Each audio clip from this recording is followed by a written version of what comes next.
नमस्कार। आज हम हरियाणा की राजनीति से जुड़ी एक काफ़ी अहम खबर पर बात करने वाले हैं।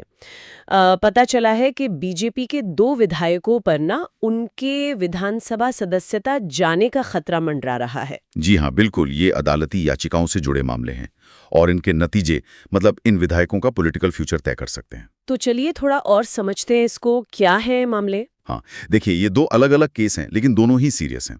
दोनों में ही चुनाव के नतीजों को चैलेंज किया गया है। पहला मामला है उचाना विधानसभा सीट का। उचाना, हाँ, वहां से तो बीजेपी के देवेंद्र अत्री जीते थे। उनके केस में क्या है? बिल्कुल, देवेंद्र खत्री। यहाँ पर जो कांग्रेस के उम्मीदवार थे, बृजेंद्र सिंह, उन्होंने कोर्ट में अर्जी दी है। उनकी मांग है कि जो पोस्टल वोट्स रद्द किए गए थे ना, उनकी दोबारा गिनती हो। अच्छा, पोस्टल वोट्स की रिकाउंटिंग, मतलब जो वोट डाक से आते हैं। जी हाँ, वही जो सरकारी कर्मचारी या फौजी वगैरह भेजते हैं।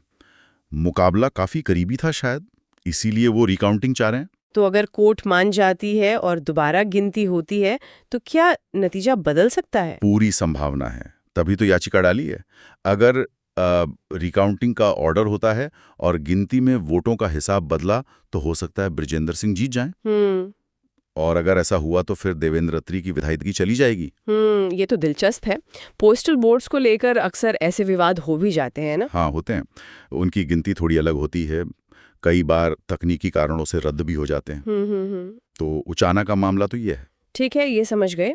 अब दूसरा मामला, वो पलवल का है शायद। हाँ, बिल्कुल। पलवल विधानसभा, वहां से विधायक हैं गौरव गौतम। हम्म। और वो तो सरकार में मंत्री भी हैं, खेल मंत्री। हाँ हाँ, खेल मंत्री गौरव गौतम।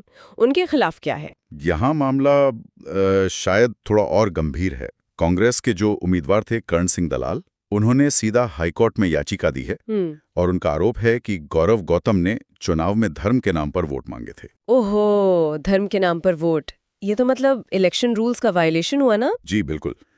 हमारा जो जन प्रतिनिधित्व कानून है, representation of the people act, वो साफ कहता है कि आप धर्म, जाति, भाषा के आधार पर वोट नहीं मांग सकते। इसे भ्रष्टाचरण मतलब करप्ट प्रैक्टिस माना जाता है। तो अगर ये आरोप कोर्ट में साबित हो गया?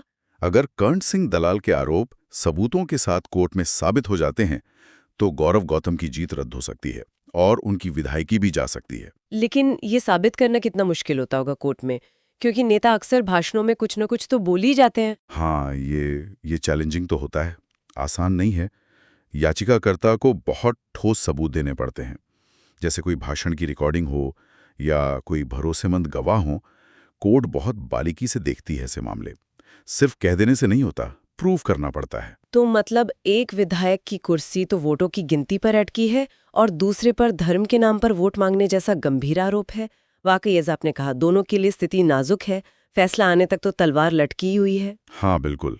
और ये मामले सिर्फ इन दो विधायकों के भविष्य का सवाल नहीं है, ये हमारी चुनावी प्रक्रिया की शुचिता पर भी सवाल उठाते हैं।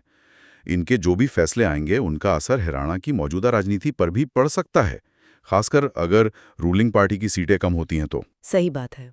और ये सोचने वाली बात भी है कि चुनाव नतीजों को कानूनी चुनौती देने का जो प्रोसेस है वो कितना जरूरी है। भले इसमें टाइम लगे, पर ये एक तरह का चेक रखता है कि नियमों का पालन हो। बिल्कुल सही कहा आपने। ये लोकतंत्र के लिए एक जरूरी सेफ्टी वॉल्व है। अब देखते हैं कि कोर्ट्स इन याचिकाओं पर क्या रुख अपनाती हैं, कैसे सबूतों को देखती हैं। ये केस आगे के चुनावों के लिए भी एक नजीर बन सकते हैं। बिल्कुल, इन दोनों मामलों पर हमारी नजर बनी रहेगी। एक बात और सोचने लायक है कि जब चुनावी मुकाबले इतने नजदीकी होते हैं तो हर वोट कितना कीमती हो जाता है। हाँ, और साथ ही जीतने के लिए क्या तरीके अपनाए जा रहे हैं, उस पर सवाल उठने की गुंजाइश भी शायद बढ़ जाती है। सही। ये करीबी मुकाबले अक्सर ऐसी कानूनी लड़ाइयों को जन्म देते हैं।